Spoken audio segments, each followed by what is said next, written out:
স্বাগত আপনাদেরকে ইয়েলোস্টোনে শওকত মুন্সি এক রহস্যময় ভ্রমণ যাত্রায়। গল্পটি লিখেছেন কথা কারিগর ধ্রুব মাহবুব। এই গল্পে আপনি দেখবেন প্রকৃতির সৌন্দর্য, মানুষের লোভ এবং ষড়যন্ত্রের ছায়া একসাথে মিশে একটি গোপন রহস্য তৈরি করছে। শওকত মুন্সি এক বুদ্ধিমান অনুসন্ধানী, যিনি ইয়েলোস্টোনের গিজার, ধোঁয়া, পাহাড় আর অজানা টানেলে পা রেখে সত্যের খোঁজ শুরু করছেন। এই যাত্রায় আপনি শুনবেন নিখোঁজ পর্যটক, লুকোনো চেম্বার, অন্ধকার টানেল এবং প্রকৃতির সঙ্গে মানুষের লড়াই। প্রস্তুত হন এক অভূতপূর্ব রহস্যময় ভ্রমণের জন্য। সত্যের আলো সব অন্ধকারের ভেতরেই লুকিয়ে থাকে। এবার সেই আলো আপনি খুঁজে বের করবেন শওকত মুন্সির সাথে। তাহলে আসুন আমরা শুরু করি ইয়েলোস্টোনের গিজারের ধোঁয়া আর রহস্যের অন্ধকারে। শওকত মুন্সি জানালার পাশে দাঁড়িয়ে সিগারেট ধরালেন। ধোঁয়া ধীরে ধীরে বাতাসে মিলছে। বাইরের আকাশ শান্ত, কোনো গাড়ির হর্ন নেই, চেঁচামেচি নেই। তিনি এখন আমেরিকায়, ইয়েলোস্টোন জাতীয় উদ্যানে যাওয়ার প্রস্তুতি নিচ্ছেন। বাবা, তুমি আবার ধোঁয়া দিচ্ছ? আমি কিন্তু বলবো মাকে।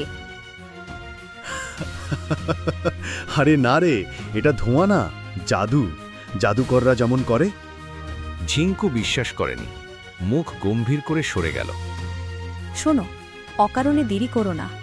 সকাল সকাল রওনা হতে হবে। ইয়েলোস্টোন একেবারেই ছোট জায়গা নয়। আমি জানি, এই যে যাব। ভাবছি ইয়েলোস্টোন নামটা আশ্চর্য সুন্দর। পাথর কেন হলুদ হবে কে জানি। তুমি সব কিছু নিয়ে ভাবো, কিন্তু ব্যাগে জামা ঢুকানোর সময় মাথা কাজ করে না? তোমার শার্টগুলো তো এখনো বিছানায়। অভিযোগ করো না, আমি তো নিজেই এক রহস্য সমাধান করি প্রতিদিন। জামা কাপড় নিয়ে রহস্য সমাধান করতে গেলে আমাকে ফেলুদা, ব্যোমকেশ সবকিছু একসাথে হতে হবে। সকাল ৮টা, গাড়ি ছাড়ল।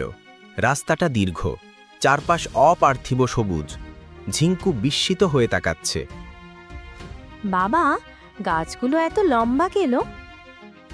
ওরা আকাশ ছোঁয়ার চেষ্টা করছে। আমাদের মতো মানুষের যেমন স্বপ্ন থাকে, গাছেরও আছে। হঠাৎ রাস্তার পাশে এক বৃদ্ধ দাঁড়িয়ে হাত নাড়ছে, মুখ কুচকানো, গায়ে লম্বা কোট পরা। গাড়ি থামিও না, অপরিচিত মানুষ। ইয়েলোস্টোন যাচ্ছেন? সাবধান, আগুনের নিচে পানি আছে, আর পানির নিচে আগুন। মানে কি? বৃদ্ধ আর কিছু বলল না। হাঁটতে হাঁটতে অদৃশ্য হয়ে গেল পাহাড়ের ঢালে। বাবা, উনি কি ভূত ছিল? না রে, ভূত হলে গাড়ি ভেঙে দিত। উনি রহস্যময়ী মানুষ। দুপুরে ইয়েলোস্টোন পার্কে গিজার থেকে ধোঁয়া উঠছে। বাতাসে অদ্ভুত গন্ধ, গন্ধকের মতো, আবার পোড়া মাটির মতো। শওকত নীরবে তাকিয়ে রইলেন। মনে হলো তিনি অন্য এক পৃথিবীতে এসেছেন। হঠাৎ শওকতের চোখে পড়ল এক যুবক পর্যটক দলের ভিড় থেকে আলাদা হয়ে যাচ্ছে। সে যেন নজর এড়াতে চায়। জেসমিন, ওই যুবকটা দেখেছ? আচরণ অদ্ভুত না? যুবকটি দ্রুত গিজারের ধোঁয়ার দিকে এগোচ্ছে। শওকত কিছু বললেন না, কেবল নিঃশব্দে তাকে অনুসরণ করলেন। নদীর ধারে যুবকটি থেমে দাঁড়াল। পকেট থেকে একটি ছোট ধাতব বাক্স বের করল এবং মাটিতে রাখল। ফিসফিস করে কিছু বলল। শওকত দূর থেকে লক্ষ্য করলেন। বাক্সটি খুলতেই ভিতর থেকে বের করল ছোট্ট নোটবুক, যার পাতার কোণ ছেঁড়া, কালিগুলো ম্লান হয়ে গেছে। মনে হলো এই ভ্রমণ শুধু প্রকৃতির সৌন্দর্য দেখার জন্য নয়, এখানে লুকিয়ে আছে কোনো গোপন রহস্য। রাতে শওকত হোটেলে ফিরে এলেন। নোটবুক খুললেন। ভিতরে অদ্ভুত চিহ্ন, রাসায়নিক সূত্র, কিছু অজানা নাম। Project Yellowstone. বাবা, আমি ভয় পাচ্ছি। ভয় ঠিক আছে, কিন্তু সাহস দরকার। আমি দেখব গিজারের ভেতরে আসলেই কেউ আছে কিনা। হঠাৎ দরজার নক। আমি এখানে আছি, সাহস দেখাও। মিস্টার মুন্সি, আপনি ভুল হাতে পড়েছেন। ওটা আমাদের জিনিস। আপনারা সরকারি কর্মচারী নাকি অন্য কেউ? নতুন প্রশ্ন। এটা সরকারি তথ্য, সাধারণ মানুষের জন্য নয়। যুবক হঠাৎ চুপ হয়ে পড়ে। তখনই পিছনে দুজন প্রবেশ করে।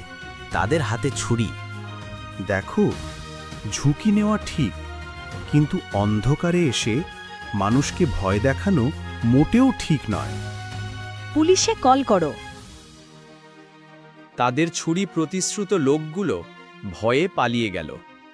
পরের সকালে শওকত নোটবুক নিয়ে গেলেন পার্কের একজন রেঞ্জারের কাছে। বিজ্ঞানী হতভম্ব। এই নথি দেখলেই বোঝা যায় ইয়েলোস্টোনের বাষ্পে বিরল গ্যাস আছে। কেউ এই গ্যাস চুরি করতে চাচ্ছে। প্রজেক্ট ইয়েলোস্টোন আসলে সেই ষড়যন্ত্র। প্রকৃতির সৌন্দর্যই মানুষকে লোভী করে তোলে। লোভ মানুষকে প্রকৃতির শত্রু বানায়। গিজারের ধোঁয়া উঠছে। শওকত জানালার বাইরে তাকালেন। মনে হল রহস্য এখনো শেষ হয়নি। পার্ট 2। ভুতুড়ে গিজার আর সত্যের খোঁজের সূচনা। ভোরের হালকা কুয়াশায় ইয়েলোস্টোন পার্ক যেন জেগে উঠেছে। সূর্য আস্তে আস্তে পাহাড়ের আড়ালে লুকোচ্ছে। শওকত মুন্সি গিজারের কাছে পৌঁছালেন। চারপাশ নীরব, শুধু বাষ্প উঠছে মাটির ফাঁক দিয়ে। বাবা, ওখানে কেউ আছে? ধৈর্য ধর, সবকিছু চোখে দেখার পরই বোঝা যাবে। হঠাৎ শওকতের চোখে পড়ল গতকাল যে যুবকটি রহস্যময়ভাবে নিখোঁজ হয়েছিল, আজও সে উপস্থিত। তবে এবার সে একা নয়, তার সঙ্গে দুজন, চোখে অদ্ভুত দৃষ্টি, হাতে কিছু লুকানো। এরা শুধু পর্যটক নয়, ওদের অন্য উদ্দেশ্য আছে। ধোঁয়ার ভেতরে তারা নিখোঁজ পর্যটকের দিকে এগোচ্ছে, কিন্তু চারপাশ খালি। বাষ্পের ঘনত্ব যেন তাদের কার্যক্রম ঢেকে রাখছে।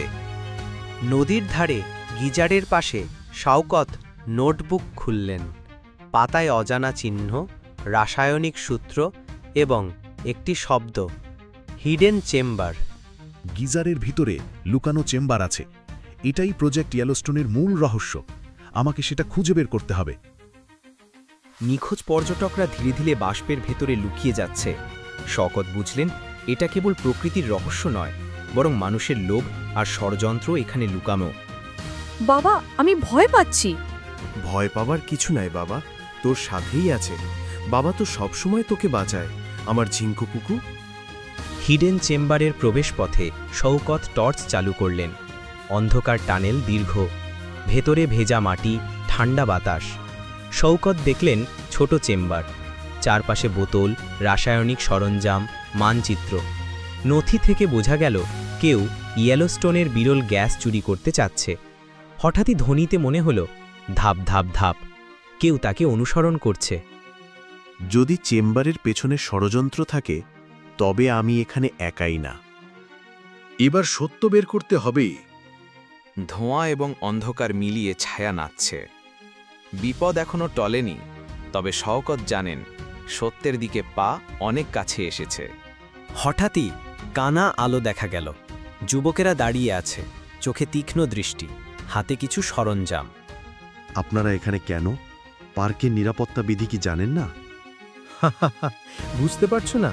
আমাদের লক্ষ্য প্রজেক্ট ইয়েলোস্টোন, আর তুমি এখন আমাদের একমাত্র বাধা।